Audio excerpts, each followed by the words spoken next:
ಎಲ್ರಿಗೂ ಹೊಸ ವರ್ಷದ ಹಾರ್ದಿಕ ಶುಭಾಶಯಗಳು. ಇವತ್ತು ವಿಡಿಯೋ ಮಾಡ್ತಿರೋ ವಿಚಾರ ಏನಪ್ಪ ಅಂತಂದರೆ, ಅಮೆರಿಕ ವೆನಿಜುವೆಲಾ ದೇಶದ ಮೇಲೆ ಅಟ್ಯಾಕ್ ಮಾಡಿ ಅಲ್ಲಿರ್ತಕ್ಕಂಥ ಪ್ರೆಸಿಡೆಂಟ್ ಏನಿರ್ತಾರಲ್ಲ ನಿಕೋಲಸ್ ಮಡುರೋ ಅಂತ, ಅವನನ್ನು ಅಪಹರಿಸಿಕೊಂಡು ಹೋಗ್ತಾರೆ. ಅಂದರೆ ಒಂದು ದೇಶದಲ್ಲಿ ಆಗಿನ ಪ್ರೆಸಿಡೆಂಟ್ ಇರ್ತಾರಲ್ಲ ಅಧ್ಯಕ್ಷನನ್ನು ಅಷ್ಟು ಮಿಲಿಟ್ರಿ ಸೆಕ್ಯೂರಿಟಿ ಮಧ್ಯದಲ್ಲಿರ್ತಕ್ಕಂಥ ಒಂದು ಅಧ್ಯಕ್ಷನನ್ನು ನುಗ್ಗಿ ಎತ್ತಾಕೊಂಡು ಬರೋದಂದ್ರೆ ಅಷ್ಟು ಈಸಿನ. ಅಮೆರಿಕನಿಗೆ ಈ ಸಂದರ್ಭದಲ್ಲಿ ಆ ರೀತಿ ಮಾಡ್ತು, ಇದರಿಂದ ಅದು ಅಮೆರಿಕಾಗೆ ಆಗುವಂಥ ಲಾಭಗಳೇನು ಅನ್ನೋದ್ರ ಬಗ್ಗೆ ಈ ವಿಡಿಯೋದಲ್ಲಿ ನಾನು ತಿಳಿಸ್ತಾ ಹೋಗ್ತೀನಿ. ಆ್ಯಂಡ್ ಬಿಫೋರ್ ದಟ್ ನಾನು ಈ ಹೊಸ ವರ್ಷಕ್ಕೆ ಒಂದು ನಿರ್ಧಾರವನ್ನು ತಗೊಂಡಿದ್ದೀನಿ. ಅದೇನಂತಂದರೆ ನೆಕ್ಸ್ಟ್ 3 ಮಂತ್ಸ್ ಅಂದರೆ 90 ದಿನಗಳ ಕಾಲ 90 ವಿಡಿಯೋಗಳನ್ನು ಮಾಡಬೇಕಂದ್ರೆ ಒಂದು ದಿವಸಕ್ಕೆ ಒಂದು ವಿಡಿಯೋ ಥರ 90 ಡೇಸ್ಗೆ 90 ವೀಡಿಯೋಸನ್ನು ಮಾಡ್ಕೊಂಡಿದ್ದೀನಿ. ಅದಷ್ಟೇ ಅಲ್ಲದೆ ಒಂದು ಟಾರ್ಗೆಟನ್ನು ಕೂಡ ಇಟ್ಕೊಂಡಿದ್ದೀನಿ. ಈ 90 ಡೇಸ್ ಒಳಗಡೆ ಈಗೇನು ನನಗೆ ಪ್ರೆಸೆಂಟ್ ಯೂಟ್ಯೂಬ್ ಸಬ್ಸ್ಕ್ರೈಬರ್ಸ್ 1400+ ಇದೆ, ಅದು 10K ಆಗಬೇಕು ಅಂದರೆ 10,000 ಸಬ್ಸ್ಕ್ರೈಬರ್ಸ್ ಆಗಬೇಕು. ಆ್ಯಂಡ್ ಇನ್ಸ್ಟಾಗ್ರಾಮಲ್ಲಿ ಅದೇ ರೀತಿ ಈಗೇನು 300 ಸಮಥಿಂಗ್ ಫಾಲೋವರ್ಸ್ ಇದ್ದಾರೆ. ಆ 300 ಫಾಲೋವರ್ಸು 10K ಫಾಲೋವರ್ಸ್ ಆಗಬೇಕು ಅನ್ನೋ ಒಂದು ಅಜೆಂಡಾವನ್ನು ಇಟ್ಕೊಂಡು ಡೈಲಿ ಒಂದೊಂದು ವಿಡಿಯೋ ಮಾಡಬೇಕು ಅಂತ ತೀರ್ಮಾನ ಮಾಡಿದ್ದೀನಿ. ನೋಡೋಣ ನಾನು ಎಷ್ಟು ಮಟ್ಟಿಗೆ ಇದರಲ್ಲಿ ಸಕ್ಸಸ್ ಆಗ್ತೀನಿ ಅಂತ. ಬನ್ನಿ ವಿಡಿಯೋ ಕಾಂಟೆಂಟ್ಗೆ ಹೋಗೋಣ. ಇನ್ನೇನು ಹೊಸ ವರ್ಷ ಬಂತು, ರಷ್ಯಾ ಮತ್ತು ಯುಕ್ರೇನ್ ವಾರ್ ಕೂಡ ನಿಲ್ಲೋ ಸಾಧ್ಯತೆಗಳಿದೆ. ಅದಾದಮೇಲೆ ಏನು ಇಸ್ರೇಲ್ ಮತ್ತು ಪ್ಯಾಲೆಸ್ತೈನ್ ವಾರ್ ಕೂಡ ನಿಲ್ಲೋ ಸಾಧ್ಯತೆಗಳಿದೆ ಅನ್ನೋ ಮಟ್ಟದಲ್ಲಿ. ಆ್ಯಂಡ್ ಅದೇ ರೀತಿ ನ್ಯೂ ಇಯರ್ ರೆಸೊಲ್ಯೂಷನ್ ಏನು ಅಂತ ಒಬ್ಬ ರಿಪೋರ್ಟರ್ ಟ್ರಂಪನ್ನು ಕೇಳಬೇಕಾದ್ರೆ ಪೀಸ್ ಅಂತ ಹೇಳಿರ್ತಾರೆ, ಶಾಂತಿ ಅಂತ ಹೇಳಿಬಿಟ್ಟು. ಆ್ಯಂಡ್ ಸುಮಾರಷ್ಟು ಪಬ್ಲಿಕ್ ಡೊಮೈನ್ಗಳಲ್ಲಿ ಮಾತಾಡಬೇಕಾದ್ರೆ ಸುಮಾರಷ್ಟು ಯುದ್ಧಗಳನ್ನು ನಿಲ್ಲಿಸಿದ್ದೀನಿ, ನನಗೆ ಪೀಸ್ ಪ್ರೈಸ್ ಬರಬೇಕು ಅಂತ ಟ್ರಂಪ್ ಅವರು ಹೇಳಿರ್ತಾರೆ. ಇಷ್ಟೆಲ್ಲ ಹೇಳಿಕೆಗಳು ಕೊಟ್ಟಿರಬೇಕಾದ್ರೆ ಏನಾಗುತ್ತೆ ಅಂತಂದರೆ, ಜನವರಿ 3ನೇ ತಾರೀಕು ಮಧ್ಯರಾತ್ರಿ 2 AM ಅಮೆರಿಕ ತನ್ನ ಸೇನೆಯನ್ನು ನುಗ್ಗಿಸಿ ಪಕ್ಕದಲ್ಲಿರ್ತಕ್ಕಂಥ ವೆನಿಜುವೆಲಾ ದೇಶಕ್ಕೆ ಏರ್ ಸ್ಟ್ರೈಕನ್ನು ಮಾಡುತ್ತೆ. ಅಂದರೆ ಏನು ವೆನಿಜುವೆಲಾ ದೇಶ ಇರುತ್ತಲ್ಲ, ಆ ಸುಮಾರು ಏರ್ ಬೇಸ್ಗಳ ಮೇಲೆ ಬಾಂಬ್ಗಳ ಸುರಿಮಳೆಯನ್ನು ಕಳಿಸಿ ಮತ್ತು ಮಿಲಿಟರಿ ಕಾಂಪ್ಲೆಕ್ಸ್ಗಳನ್ನು ಟಾರ್ಗೆಟ್ ಮಾಡಿ ಅದನ್ನು ಒಡೆದು ಅಲ್ಲಿ ಬಾಂಬ್ಗಳನ್ನು ಸುರಿಸಿ ಹಾಳು ಮಾಡಿ, ಅದಾದಮೇಲೆ ಏನು ಪ್ರೆಸಿಡೆಂಟ್ ಅವನೇನು ಮನೆಯಲ್ಲಿರ್ತಾನೆ ಫುಲ್ ಸೆಕ್ಯೂರಿಟಿ ಮಧ್ಯೆ, ಅಲ್ಲಿ ತನ್ನ ಸೈನ್ಯವನ್ನು ಇಳಿಸಿ ಅವನನ್ನು ಕ್ಯಾಪ್ಚರ್ ಮಾಡಿ, ಅಂದರೆ ಅವನ್ನ ಸೆರೆ ಹಿಡಿದು ತನ್ನ ದೇಶಕ್ಕೆ ತಗೊಬರ್ತಾರೆ. ಅಂದರೆ ಅಷ್ಟು ಈಸಿನ ಒಂದು ದೇಶದಲ್ಲಿರ್ತಕ್ಕಂಥ ಪ್ರೆಸಿಡೆಂಟ್, ಅಷ್ಟು ಸೆಕ್ಯೂರಿಟಿ ಮಧ್ಯೆ ಇರ್ತಕ್ಕಂಥ ಪ್ರೆಸಿಡೆಂಟನ್ನು ಅಷ್ಟು ಪ್ರೆಸೈಸ್ ಆಗಿ ಅಷ್ಟು ಟಾರ್ಗೆಟ್ ಮಾಡ್ಕೊಂಡು ಹೋಗಿ ತಗೊಬಂದಿದ್ದಾರೆ ಅಂತಂದರೆ ಅಮೆರಿಕಾದಿಂದ ಮಾತ್ರ ಸಾಧ್ಯನಾ? ನಮ್ಮ ದೇಶಗಳಲ್ಲೆಲ್ಲ ಬೇರೆ ದೇಶದಲ್ಲಿ ನಮ್ಗೆ ಬೇಕಾಗಿರೋರು ಅಪರಾಧಿಗಳಿದ್ದಾರೆ ಅಂದ್ರೆ ಕೊಡಿ ಅಂತ ಕೇಳ್ಕೋಬೇಕಾದ್ರೆ ಅಮೆರಿಕ ನುಗ್ಗಿ ಹೊಡೆದು ತಗೊಬರ್ತಾ ಇರೋದು. ಅಷ್ಟು ಶಕ್ತಿಶಾಲಿನ ಅಮೆರಿಕ. ಇದರಿಂದ ಅದಕ್ಕೆ ಏನು ಅಡ್ವಾಂಟೇಜ್ ಆಗುತ್ತೆ, ಬೇರೆ ದೇಶಗಳು ಇದನ್ನ ಯಾವ ರೀತಿ ಪರಿಗಣಿಸ್ತವೆ. ಅಂಡ್ ಏನು ವಿಶ್ವಸಂಸ್ಥೆ ಅನ್ನೋದು ಸ್ಥಾಪನೆ ಆದಮೇಲೂ ಮತ್ತೊಂದು ದೇಶದ ಮೇಲೆ ಈ ರೀತಿ ಅಟ್ಯಾಕ್ ಮಾಡಿದ್ರೆ ಅಂತಾರಾಷ್ಟ್ರೀಯ ಏನು ಲಾಗೆ ಇದು ವೈಲೇಷನ್ ಮಾಡ್ದಂಗೆ ಆಗಲ್ವಾ ಅನ್ನೋದ್ರ ಬಗ್ಗೆ ಕಂಪ್ಲೀಟ್ ಆಗಿ ವಿಡಿಯೋದ ತಿಳಿಸೋ ಪ್ರಯತ್ನ ಮಾಡ್ತೀನಿ. ಬನ್ನಿ ಕಂಟಿನ್ಯೂ ಮಾಡೋಣ.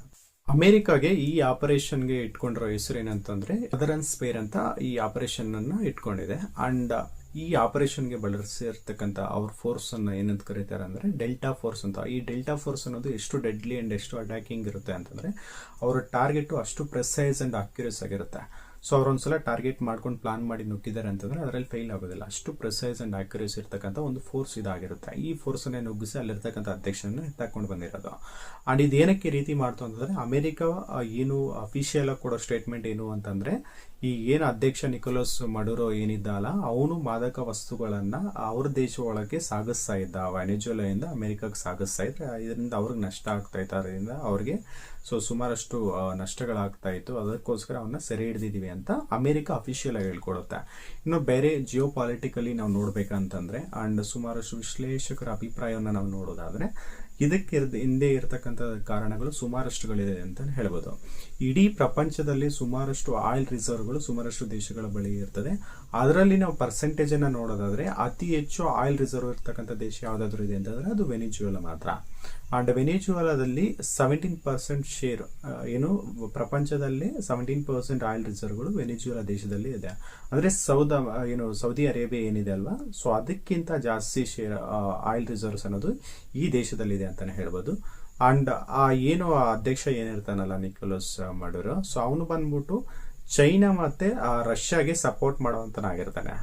ಇವನು ಆಂಟಿ ಅಮೆರಿಕನ್ ಆಗಿರ್ತಾನೆ. ಅಂದ್ರೆ ಅಮೆರಿಕಾಗೆ ಸಪೋರ್ಟ್ ಮಾಡೋದಿಲ್ಲ, ಅವ್ರ ಕಡೆಗೆ ಸಪೋರ್ಟ್ ಮಾಡ್ತಾ ಇರ್ತಾರೆ. ಅಂಡ್ ಚೈನಾ ಕೂಡ ಸುಮಾರಷ್ಟು ಬಂದು ಇಲ್ಲಿ ಇನ್ವೆಸ್ಟ್ಮೆಂಟ್ ಮಾಡಿರುತ್ತದೆ ಏನು ವೆನಿಜುವೆಲಾದಲ್ಲಿ.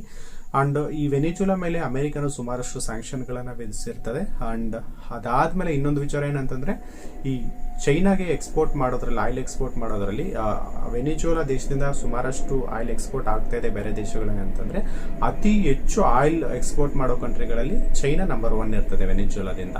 ಸೊ ಅಷ್ಟು ಆಯಿಲ್ ಅನ್ನ ಎಕ್ಸ್ಪೋರ್ಟ್ ಮಾಡ್ತಾ ಇರುತ್ತೆ. ಅಂಡ್ ಪುಟಿನ್ ಏನೇನು ನಿಕೋಲಸ್ ಮಾಡಿರೋ ಇವರೆಲ್ಲ ಒಳ್ಳೆ ಸ್ನೇಹಿತರಾಗಿರ್ತದೆ. ಇದು ಅಮೆರಿಕದ ಕೆಂಗಣ್ಣಿಗೆ ಒಂದು ಕಾರಣ ಅಂತಾನೆ ಹೇಳ್ಬೋದು. ಅಮೆರಿಕ ವೆನಿಜುವೆಲಾ ದೇಶದ ಮೇಲೆ ಅಟ್ಯಾಕ್ ಮಾಡಿದ್ರೆ ಇದರಿಂದ ಭಾರತದ ಮೇಲೆ ಬೀರ್ತಕ್ಕಂಥ ಪರಿಣಾಮಗಳು ಹೆಂಗಿರುತ್ತೆ, ಎಷ್ಟು ಇಂಪ್ಯಾಕ್ಟ್ ಆಗುತ್ತೆ, ಅಂಡ್ ವರ್ಲ್ಡ್ ಏನಿಲ್ಲ ಪ್ರಪಂಚದ ದೇಶಗಳ ಮೇಲೆ ಇದು ಯಾವ ತರ ಇಂಪ್ಯಾಕ್ಟ್ ಆಗುತ್ತೆ, ಇದನ್ನ ಯಾವ ತರ ಬೇರೆ ದೇಶಗಳು ನೋಡ್ತವೆ. ಅಮೆರಿಕ ಈ ತರ ಅಟ್ಯಾಕ್ ಮಾಡಿರೋದು ಒಂದು ದೇಶದ ಮೇಲೆ, ಅದು 2ನೇ ವರ್ಲ್ಡ್ ವಾರ್ ಆದ್ಮೇಲೆ ಒಂದು ವಿಶ್ವಸಂಸ್ಥೆ ಅನ್ನೋದು ಸ್ಥಾಪನೆ ಆದ್ಮೇಲೆ ಈ ತರ ಮಾಡ್ತಿರೋದು ಎಷ್ಟು ಮಟ್ಟಿಗೆ ಸರಿ ಅಂತ, ಮತ್ತೆ ಏನು ಇಂಟರ್ನ್ಯಾಷನಲ್ ಲಾಸ್ ಏನಿರ್ತದೆ ಅದರಲ್ಲಿ ಈ ತರ ವೈಲೇಷನ್ ಮಾಡಿದಾಗ ಏನು ಕಾನೂನು ಕ್ರಮ ಇರುತ್ತೆ, ಅಂಡ್ ಇನ್ನು ಏನಕ್ಕೆ ವಿಶ್ವಸಂಸ್ಥೆ ಕಠಿಣ ಕ್ರಮವನ್ನು ಕೈಗೊಳ್ತಾ ಇಲ್ಲ ಅನ್ನೋದ್ರ ಬಗ್ಗೆ ಸೊ ನಾವು ನೋಡೋದಾದ್ರೆ, ಫಸ್ಟ್ ಆಫ್ ಆಲ್ ಇಲ್ಲಿ ಒಂದು ಆಯಿಲ್ ರಿಸರ್ವ್ಸ್ ಇರೋದ್ರಿಂದ ಗ್ಲೋಬಲ್ ಮಾರ್ಕೆಟ್ಗೆ ಇದು ಸಪ್ಲೈ ಮಾಡ್ತಾ ಇರೋದ್ರಿಂದ ವೆನಿಜುವೆಲಾ ಈಗ ಅದನ್ನದು ಸ್ಟಾಪ್ ಆಗುತ್ತೆ ಸರ್ಟನ್ ಟೈಮ್ಗೆ.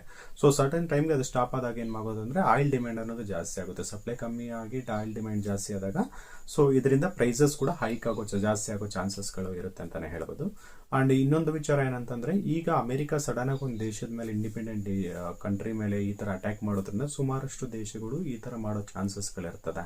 ಇದ್ರ ಮೇಲೆ ಬೇರೆ ಏನು ವಿಶ್ವಸಂಸ್ಥೆ ಇದು ಇನ್ನು ಆಕ್ಷನ್ ತಗೊಂಡಿಲ್ಲ ಅಂತಂದ್ರೆ, ಈಗೇನು ಅಮೆರಿಕ ಇದೆಲ್ಲ, ಈಗೇನು ಚೈನಾ ಇದೆಲ್ಲ, ಚೈನಾ ತೈವಾನ್ ಮೇಲೆ ಕೂಡ ಇದೇ ರೀತಿ ಅಟ್ಯಾಕ್ ಮಾಡಬಹುದು.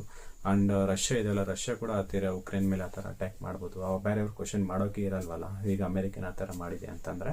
ಅದಕ್ಕೋಸ್ಕರ ಈಗ ಚೈನಾ ಆಗಿರ್ಬೋದು, ರಷ್ಯಾ ಆಗಿರ್ಬೋದು, ಇವೆರಡು ವಾರ್ನಿಂಗ್ ಅನ್ನು ಕೂಡ ಕೊಟ್ಟಿದ್ದಾವೆ ಚೈನಾ ಅಮೆರಿಕಾಗೆ ಅಂತಾನೆ ಹೇಳ್ಬೋದು. ಅಂಡ್ ಇಷ್ಟೆಲ್ಲ ಮಾಡ್ತಾ ಇದ್ರು ಅದು ಸುಮ್ಮನೆ ಇರ್ತದ ಈ ರಷ್ಯಾ ಮತ್ತೆ ಚೈನಾ ಅಂತಂದ್ರೆ ಸ್ವಲ್ಪ ದಿನಗಳ ಮಟ್ಟಿಗೆ ಕಾದು ನೋಡ್ಬೇಕಾಗುತ್ತೆ. ಅಂಡ್ ಇನ್ನು ವೆನಿಜುವೆಲಾ ಕರೆಂಟ್ ಸಿಚುವೇಶನ್ ನೋಡೋದಾದ್ರೆ, ಸೊ ಅವರು ಸುಪ್ರೀಂ ಕೋರ್ಟ್ ಏನ್ ಹೇಳಿದೆ ಅಂತಂದ್ರೆ, ಈಗೇನು ಉಪಾಧ್ಯಕ್ಷ ಇದಾರಲ್ಲ ಅವ್ರನ್ನೇ ಅಧ್ಯಕ್ಷರಾಗಿ ಸೊ ಮಧ್ಯಂತರ ಅಧ್ಯಕ್ಷನಾಗಿ ಕಂಟಿನ್ಯೂ ಮಾಡಕ್ ಹೇಳಿದರೆ, ಅವ್ರ ಎಮರ್ಜೆನ್ಸಿನ ಡಿಕ್ಲೇರ್ ಮಾಡಿದರೆ. ಅಂಡ್ ಅಲ್ಲಿರ್ತಕ್ಕಂಥ ಡಿಫೆನ್ಸ್ ಮಿನಿಸ್ಟ್ರು ಸೊ ನಾವು ಸಾಯೋ ತನಕ ಕೂಡ ಅವ್ರು ಬೇಕಂದ್ರೆ ಅವ್ರ ವಿರುದ್ಧ ಅಮೆರಿಕದ ವಿರುದ್ಧ ಹೋರಾಡ್ತೀವಿ ಅಂತ ಹೇಳಿದರೆ. ಅಂಡ್ ಇನ್ನೊಂದು ವಿಚಾರ ಏನಂತಂದ್ರೆ, ಏನೇನು ನಿಕೋಲಸ್ ಮಡುರೋ ಏನು ಅಧ್ಯಕ್ಷ ಇದನ್ನಲ್ಲ, ಅವನ ವಿರುದ್ಧ ಕೂಡ ಆ ದೇಶದಲ್ಲಿ ಸುಮಾರಷ್ಟು ವಿರೋಧದ ಕೂಗು ಅನ್ನೋದು ಎದ್ದು ಬರ್ತಾ ಇದೆ. ಅಂಡ್ ಸುಮಾರಷ್ಟು ಜನ ಬಂದು ಹೊರಗಡೆ ಬಂದು ಸೆಲೆಬ್ರೇಟ್ ಮಾಡೋದನ್ನ ಕೂಡ ನಾವು ಟಿವಿಗಳಲ್ಲಿ ಗಮನಿಸಿದೀವಿ. ಇನ್ನು ಸ್ವಲ್ಪ ಜನ ಇದನ್ನ ವಿರೋಧಿಸಿದನ್ನು ಕೂಡ ಪ್ರತಿಭಟನೆ ಮಾಡ್ತಿರೋದನ್ನ ಕೂಡ ಗಮನಿಸಿದೀವಿ. ಅಂಡ್ ಈ ಟ್ರಂಪ್ ಈ ನೀತಿ ಏನಿದೆ ಇದನ್ನ ಅಮೆರಿಕದವರು ಕೂಡ ಖಂಡಿಸ್ತಾರೆ. ಯಾಕಂದ್ರೆ ಅವರು ಟ್ಯಾಕ್ಸ್ ಮನಿಯನ್ನು ಎತ್ಕೊಬಂದು ಒಂದು ದೇಶದ ಮೇಲೆ ಅಟ್ಯಾಕ್ ಮಾಡಿ ಇದರ ಮಾಡ್ತಾ ಇರೋದ್ರೆ ಅಮೆರಿಕಾಗೆ ಎಷ್ಟು ಬೆನಿಫಿಟ್ ಇದೆ ಅಂತ ಹೇಳ್ಬಿಟ್ಟು. ಅಂಡ್ ಅಮೆರಿಕ ಮೋಟೋ ಏನಂತಂದ್ರೆ, ಈ ರೆಜ್ಯೂಮಿಯನ್ನ ಚೇಂಜ್ ಮಾಡಿ, ಈ ಆಡಳಿತವನ್ನ ಚೇಂಜ್ ಮಾಡಿ ಪ್ರೋ ಅಮೆರಿಕನ್ ಇರ್ತಕ್ಕಂಥ ಒಂದು ಪರ್ಸನ್ ಅಲ್ಲಿ ಅದೇ ಏನು ಪ್ರೆಸಿಡೆಂಟ್ ಮಾಡಿದ್ರೆ ಸೊ ಅವ್ರಿಗೆ ಸಪೋರ್ಟ್ ಆಗಿ ನಿಂತ್ಕೋತಾರೆ. ಅಲ್ಲಿ ಏನು ಅಮೆರಿಕ ಅಥವಾ ರಷ್ಯಾ ಏನು ಪ್ರಭಾವ ಅನ್ನೋದು ಇಲ್ಲಿ ಇರೋದಿಲ್ಲ, ಇವ್ರ ಕಂಟ್ರೋಲ್ ಅಲ್ಲೇ ಇರುತ್ತೆ ಅನ್ನೋದು ಅಮೆರಿಕ ಮೋಟೋ ಆಗಿರ್ತದೆ. ಅಂಡ್ ಮತ್ತೊಂದು ಏನಂತಂದ್ರೆ, ಇಲ್ಲಿ ಹೆಚ್ಚು ಆಯಿಲ್ ರಿಸರ್ವ್ಸ್ ಇರೋದ್ರಿಂದ ಅದ್ರ ಮೇಲೆ ಕೂಡ ಹಿಡಿತ ಅನ್ನೋದು ಅಮೆರಿಕಾಗಿರುತ್ತೆ ಅಂತಾನೆ ಹೇಳ್ಬೋದು. ಅಂಡ್ ಇಲ್ಲಿ ಏನು ಈ ಪ್ರೆಸಿಡೆಂಟ್ ನಿಕೋಲಸ್ ಮಾಡಿದ್ರು ಅವನ ವಿರುದ್ಧ ಏನು ಹೋರಾಟ ಮಾಡ್ತಾ ಇದ್ರು. And 2025 Nobel peace prize winner ಏನಿದಾರಲ್ಲ ಅವರು ಬಂದ್ಬಿಟ್ಟು ವೆನಿಜುವೆಲಾದವ್ರೆ. ಅಂಡ್ ಅವ್ರ ಹೆಸರು ಬಂದ್ಬಿಟ್ಟು ಮರಿಯಾ ಕೊರಿನಾ ಮಚಾಡೋ ಅಂತ ಹೇಳ್ಬಿಟ್ಟು. ಅಂಡ್ ಇವ್ರೇನ್ ಕ್ಯಾಪ್ಚರ್ ಮಾಡ್ಕೊಂಡು ಹೋಗಿದಾರಲ್ಲ ಏನು ನಿಕೋಲಸ್ ಮರಡೋ, ಇವನ ವಿರುದ್ಧ ಇವರು ಏನು ಪ್ರತಿಭಟನೆ ಚಳವಳಿಗಳನ್ನ ಮಾಡ್ತಾ ಇರ್ತಾರೆ. ಅಂಡ್ ಈ ಲೇಡಿ ಏನಿದಾರಲ್ಲ Nobel peace prize winner, so ಅವರು ಅಮೆರಿಕಾಗೆ ಸಪೋರ್ಟ್ ಆಗಿರ್ತಾರೆ, ಪ್ರೋ ಅಮೆರಿಕನ್ ತರ.